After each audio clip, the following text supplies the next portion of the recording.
Merci de nous rester fidèles et bienvenue dans ce flash. Un étudiant perd la vie à l'université de Dakar. Bassirou Faye, originaire de Diourbel, étudiant à la faculté des sciences et techniques, est mort lors des violents affrontements ayant opposé étudiants et forces de l'ordre pour le paiement des bourses. Un reportage de Angel Mendy. Émeute à l'université Cheikh Anta Diop de Dakar. Du sang par-ci, jet de pierre par-là. Plusieurs blessés graves. L'affrontement entre étudiants et policiers continue de plus belle. Selon ces étudiants, un des leurs serait atteint par balle sur la tête. C'est une information qu'on nous a donnée donc tout de suite et que donc on ne sait pas encore parce que nous ne sommes pas rendus sur les lieux, mais on nous a confirmé que même l'étudiant est décédé.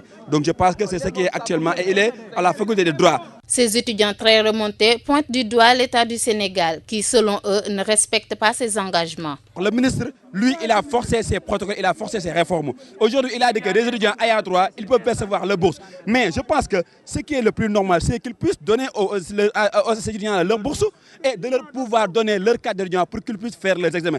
Et au moment où on est en train de revendiquer, je pense que par la non-violence, ils se sont permis quand même de faire entrer des GM ici, des GM sont là. Ils ont saccagé des ordinateurs, ils ont tiré sur des étudiants avec des balles réelles. Ma chambre, vous l'avez vu, aujourd'hui on nous a tabassé tous, tout le monde. Ils ne connaissaient même pas ceux qui sont en train de grève, ils ne savent pas. Vous avez vu ma tête, je pense que là quand même, c'est trop. Les organisations des droits de l'homme sont interpellées. Le silence des religieux déploré par les étudiants. Nous interpellons les droits de l'homme, la société civile. Pourquoi attendre qu'il y ait mot d'homme pour parler, pour se prononcer? Les droits de l'homme, qu'ils puissent prendre le responsable. Imami, Tarihaï, Kerdinei, Djangoubi, on est au bord du chaos à l'université Cheikh Anta Diop de Dakar. L'avenir de ces apprenants est incertain. Ils réclament toujours leur bourse et demandent à Marito Niane de quitter son poste.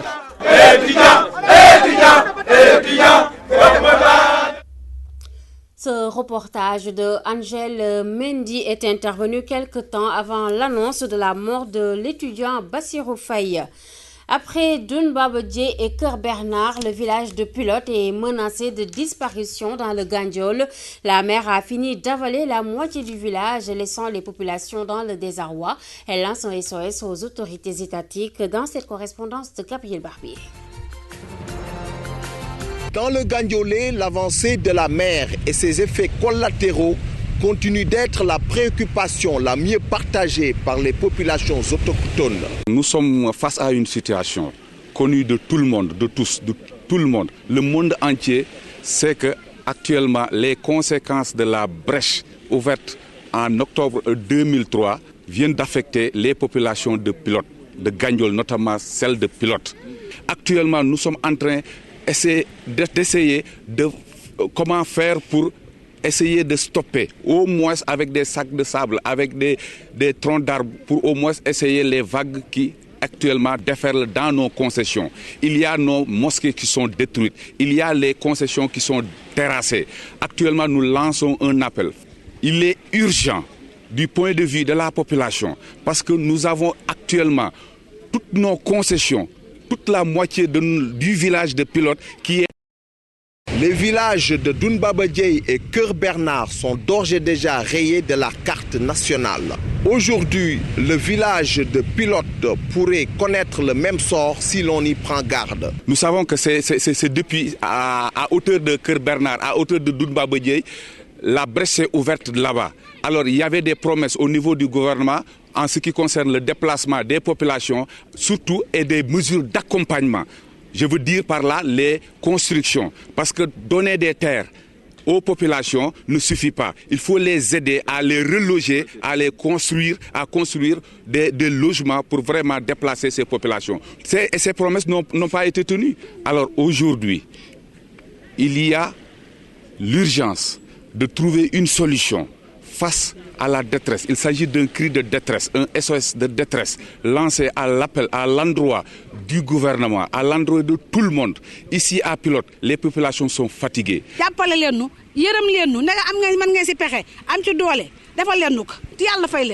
Les populations du Gandiolé espèrent que ce énième SOS sera entendu par les autorités compétentes. Pilote, Gabriel Barbier, Radio-Télévision Walfadjri. Merci à vous, Gabriel Barbier. 4 éléments de la gendarmerie étaient ce jeudi après-midi au domicile de Abdoulaye Baldé pour le cueillir ou lui servir une convocation. Ils sont finalement rentrés produits car n'ayant pas trouvé le maire de Ziguinchor sur place, les militants de l'UCS regrettent le comportement de ces gendarmes qui se sont présentés à la maison d'autrui sans l'avertir ni préciser les raisons de leur déplacement. Pape Manel Djoko, responsable du parti, s'est confié à Gorgui Samba Ndiaye. Nous avons trouvé ici 4 gendarmes en tenue civile, sans pour autant nous décliner le motif de leur présence ici au domicile du député-maire Abdoulaye Baldé. Et nous sommes restés comme ça avec eux depuis ce début d'après-midi jusqu'à l'heure où je vous parle. Et ils sont repartis comme ils sont venus, sans nous en faire justement étalage du motif de leur présence ici au domicile du député-maire Abdoulaye Baldé, qui n'était pas d'ailleurs là depuis au moins 24 heures, dont il ignorait aussi que les gendarmes de notre pays allaient venir le voir. C'est bien évidemment qu'il est dans l'impossibilité lui-même de venir demander le pourquoi de la présence des gendarmes ici présents.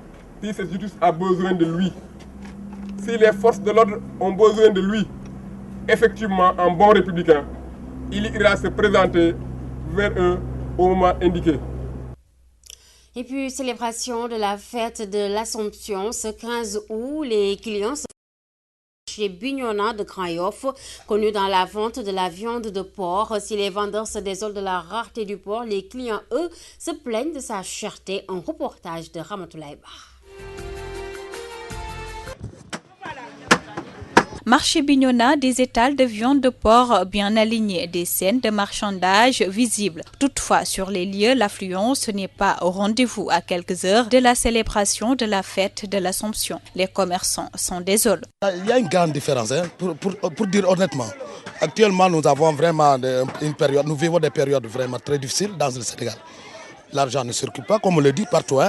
Donc on sent du coup qu'il y a une baisse de la clientèle par rapport aux années précédentes. Venus s'approvisionner en viande de porc pour la fête, les clients se plaignent de la cherté du prix de la viande qui a connu une hausse. Le kilo aujourd'hui est à 2000 francs. Donc avant c'était vers 1500, 1700. Avec les prix grimpent, la vie est dure, c'est difficile.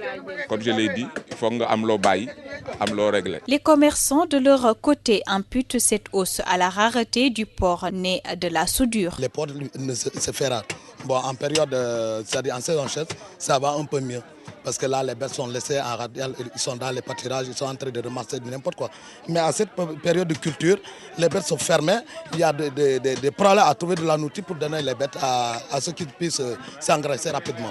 L'élevage du porc, une filière laissée en rade selon ses commerçants, alors que la production demande beaucoup de moyens, d'où la nécessité d'un appui conséquent. Quand on parle de l'élevage au Sénégal, on ne parle jamais de l'élevage de porc au Sénégal. Malheureusement. Bon, nous demandons aux autorités de s'impliquer dans cet élevage. Subventionner l'aliment du porc comme on subventionne l'aliment bétail. Alors comme ça, les éleveurs ils pourront accéder à l'achat des aliments pour pouvoir élever correctement les porcs. Ce vendredi, les fidèles chrétiens célèbrent l'Assomption de Marie, mère de Jésus, c'est-à-dire sa montée au ciel. Cette fête qui coïncide avec la cherté de la vie pousse les fidèles à diminuer les dépenses. Merci à vous, Ramatoulaye Ba, et bonne fête d'Assomption à toute la communauté chrétienne d'ici et d'ailleurs. Et c'est la fin de ce flash d'infos. Merci à vous tous de votre attention. Bonne suite des programmes sur Walfadjri. Au revoir.